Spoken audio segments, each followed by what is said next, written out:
Today I'm gonna comment verse by verse the lyrics of Rape Me by Nirvana. Let me know in the comments down below what should be the next lyrics analyzed. Give this video a like if you want more videos about Nirvana. Let me know in the comments down below what should be the next lyrics analyzed, and let's begin.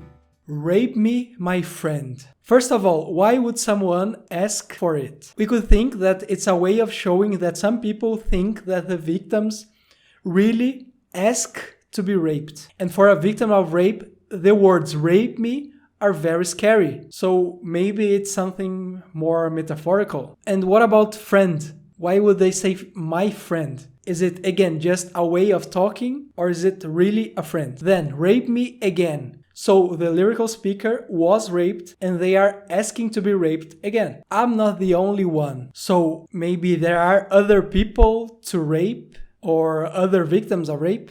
It's not exactly clear here. And then hate me. Hate could be the reason for the rape, and do it again. If the reason for the rape is hate, there's a lot of hate here. Again and again. Waste me. It could mean do it all, do what you want to me. But again, why would a victim of rape say all these things? Apparently they are inviting the rapist here, but we could also think that they are taunting the rapist. They are defiant, they are showing that they are not weak. And then again, rape me, my friend. In the album booklet, it's actually written taste me, but Kurt Cobain always sings rape me in this part. But even if it really were taste me, it would probably mean that they are still taunting the rapist here. Okay, everything that we saw until now shows that the lyrical speaker is a victim of rape and they are defying their rapist. But now the lyrics change the tone. Let's see. My favorite inside source. An inside source is someone who provides information, is an informant. And it's usually someone who's close or even a competitor or a rival of the person. But what kind of information is that? And who would be interested in this information? Well, the lyrical speaker is defying the rapist, so maybe this information is about them, about the lyrical speaker. If so, the rapist here would be who leaked the information. Favorite would be ironic because it would be someone that would be causing harm to them. I'll kiss your open source, and then appreciate your concern. If it's the lyrical speaker talking, this rapist has open source. So the lyrical speaker would be showing positive feelings towards the rapist or towards the inside source. But it could be ironic as well. You're gonna stink and burn. Here's the lyrical speaker saying something that is not ironic anymore. So they would be showing what they really wish to the inside source or to the rapist. You're gonna stink and burn. In the first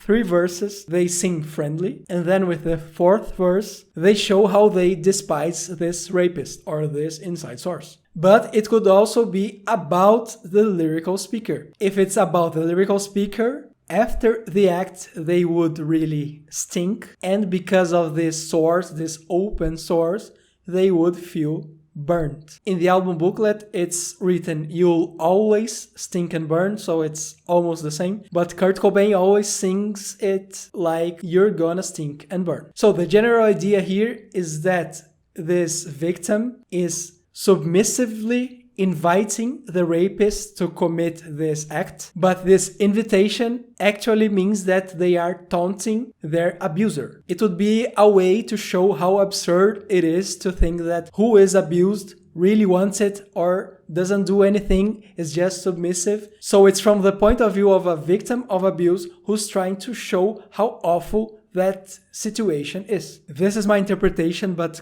Kurt Cobain, who wrote the lyrics, made some comments about it. In 1993, in an interview to MTV News, Kurt said, "It's an anti-rape song. I got tired of people trying to put too much meaning into my lyrics, being too not making any sense. So I decided to be really blunt and bold. I just thought it's kind of a funny just reward for a person who rapes. Like a guy who rapes a woman, violates her, and then he goes into jail and gets raped, I think it's kind of a justice." So from what Kurt Cobain said, it's really a song just about rape. But let's see what he said in another interview in '93. "You're very concerned about sexism, so how do you make people aware of that problem? By writing songs as blunt as Rape Me. Having to resort to doing something like that is almost embarrassing, because people didn't understand when we wrote about a song like About a Girl or Polly. And having to explain that and having misunderstandings about it, I decided to write Rape Me in a way that was so blunt and so obvious that no one could deny it. No one could read into it in any other way, although some people have." Yes, some people have. And apparently Kurt Cobain didn't accept the fact that when an artist releases their work, it's not theirs anymore. It's open for anyone to interpret it. So Kurt wanted to be blunt, but he only made it possible for people to have even more different interpretations about the lyrics here. He said that it's blunt and obvious, but rape me, my friend. First of all, why would someone ask for it? And why would someone say my friend in this situation? This verse alone is already open for interpretation. It's not so obvious. And who is this inside source?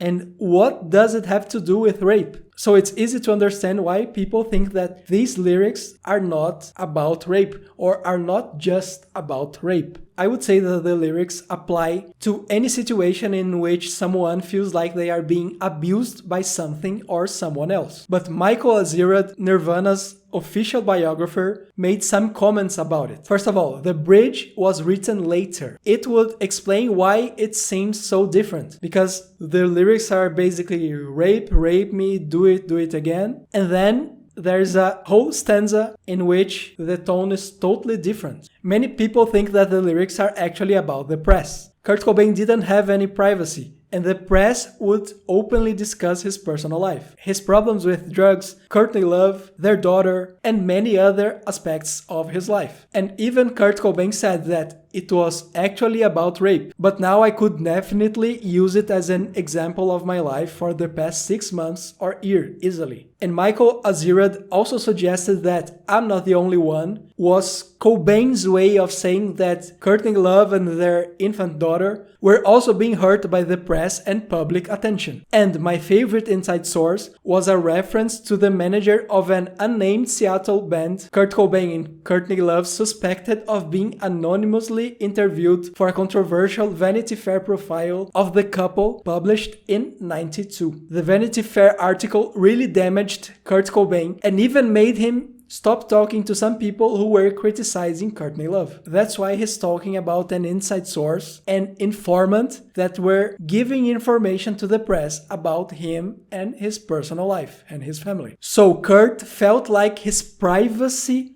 was being raped by the press. So even though Kurt said that the song was meant to be so blunt that no one could misinterpret its meaning, we can interpret the lyrics in different ways because they are really open to interpretation. So the lyrics can really be about rape, but they could also be about any situation in which someone feels like they are being abused. And in Kurt's specific case, it was probably about how Kurt felt like his privacy was being raped by the press. What is your opinion? Let me know in the comments down below and let me know what should be the next lyrics analyzed. Give this video a like if you want more videos about Nirvana, and if you would like to support my work here, you can consider becoming a patron and subscribe for more videos like this. Around here you can see other lyrics that I have analyzed. That's it, thanks for watching and ciao!